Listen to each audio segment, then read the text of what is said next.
বন্ধুরা,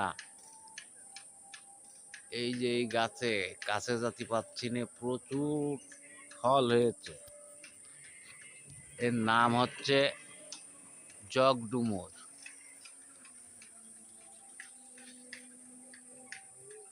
ওই যে প্রচুর ফল হয়েছে গাছের গোড়াতে আগা পর্যন্ত।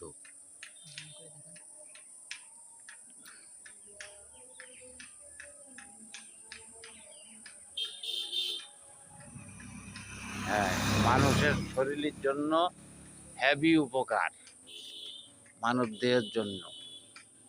এর তরকারি রান্না করে খাওয়া যায়, মানব দেহের জন্য হেভি উপকার। বন্ধুরা, খুব সুন্দর